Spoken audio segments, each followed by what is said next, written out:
Hey guys, this is Savannah from earthandwater.co. I had a whole list of other episodes that I was going to record, but it's mid-January now and I was putting something on my calendar for February and it landed on February 14th and I was like, oh, Valentine's Day, love, right, we should talk about self-love because that's an important topic, right? And something that we all really need to learn how to do a lot better than probably what we're already doing. And just about as quickly as I decided that I was going to record this episode today, I got a phone call from my parents saying that my cousin, whom I was very, very close with as a child, died. And the irony of all of that does not escape me from the fact that if he had loved himself half as much as everybody around him loved him, this would not have happened. And as soon as I got off the phone with them, I looked at it, it was 11:11, so, there's that. But anyway, I'll spare the woes and just jump right on into you really need to learn how to love yourself for the love of God, the love of us all, for the love of your children and the love of your parents and the love of everybody who loves you. For the love of us all, please learn how to love yourself. And not only, on the extreme side of things, because it doesn't have to be extreme for it to cause problems in your life. If you don't love yourself, if you don't, it reaches out and touches all aspects of your life is what I mean. So just leaving extremes out of this completely and just, it doesn't have to be extreme for it to matter. If you don't love yourself adequately, then your body will deteriorate because you're not taking care of it the way it needs to be taken care of. Your mind and your mental health will deteriorate because you're not doing the things that you need to do to take care of that. And it could be as simple as positive self-talk and negative self-talk. Negative self-talk really brings us down. Words matter. Words are spells. If you're constantly beating yourself up about things, that's going to take a toll not only on your mental health, but your physical health as well. All of this is going to have an effect on the people around you. You can't cultivate positive relationships if you're in your head, in your feelings, lacking confidence, getting your feelings hurt over things that didn't even pertain to you at all, but you perceive them to pertain to you because your self-esteem and whatnot is low. You cannot find financial abundance or all of the dreams and goals that you want in this life without feeling as though you deserve to have those things, which again can positively or negatively affect those around us. Everything always circles back to the village, just in case we weren't clear. The essence of your existence affects everyone around you, even those that you don't directly come in contact with. So in order for us to build a better world, healed from all of our past trauma collectively, I'm not talking individual trauma, but collectively. But I am talking individual trauma, as within, so without. The big reflects the small. The macrocosm reflects the microcosm. It's all the same. It's all the one thing. So by healing yourself on an individual level, you can then in turn interact with those in the world around you, which perpetuates healing instead of harm. Because, hurt people. And you just perpetuate that energy and you pass along whatever type of energy you're putting out. So if you're putting out negative energy and bad energy and gloom and doom energy and low self-confidence type of energy, then that's what everybody else is picking up on as well. Some people can be pretty well immune to this stuff. I don't want to say immune. They're better at blocking it. They're better at countering it. They're better at not absorbing it. However, there are just as many people, if not more so, most people, I would even go as to say, even though I don't have to stick to this on that or anything, absorb and internalize everything around them, always. Especially children, especially clairsentient folks who don't realize that they're clairsentient. If you're not familiar with clairsentience, it's the same thing as empath, but empath has a negative connotation to being a victim, so we prefer clairsentient because it just sounds prettier, I suppose.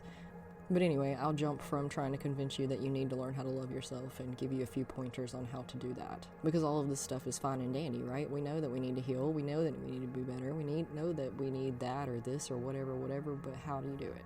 And the truth is to keep in mind that it is a process, a long process, that you will be working on for the foreseeable future, 1% at a time.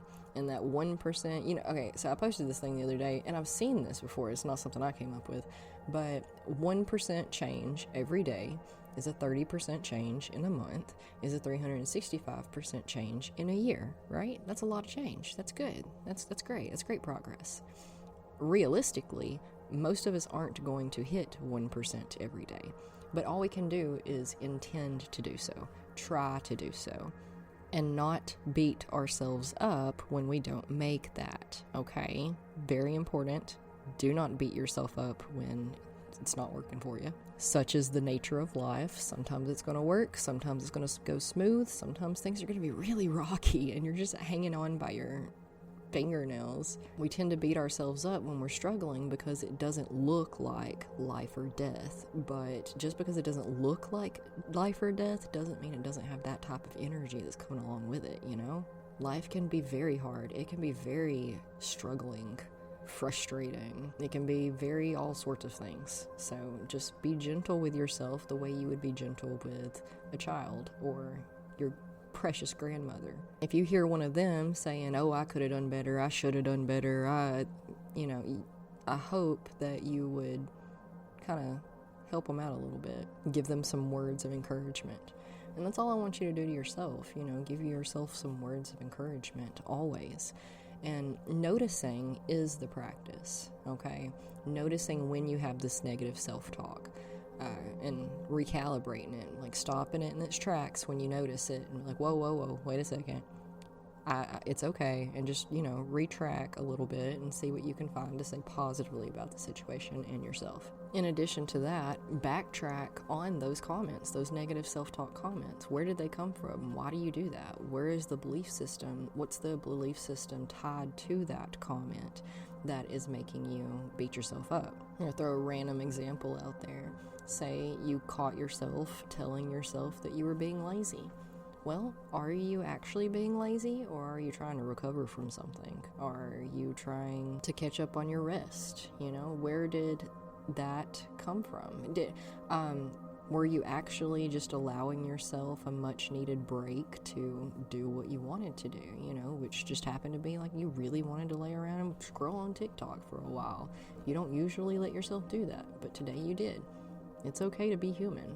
Well, why is lazy a bad thing? Did you know someone that you perceived as lazy and you just don't like being anything like them? Did you grow up hearing people talk about lazy people? Like, where did it come from?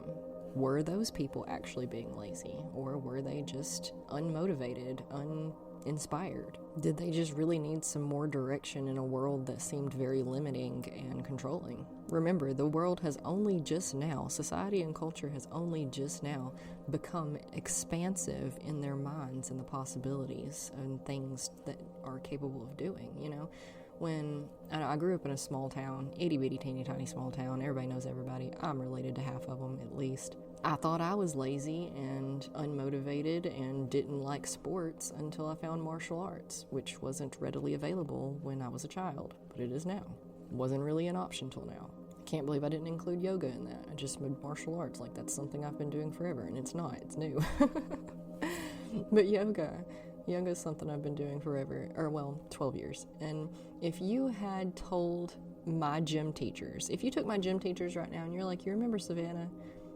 She ended up in a career that is purely physically active. They would have laughed at you. I spent my whole entire elementary school time finding ways to get out of PE, okay?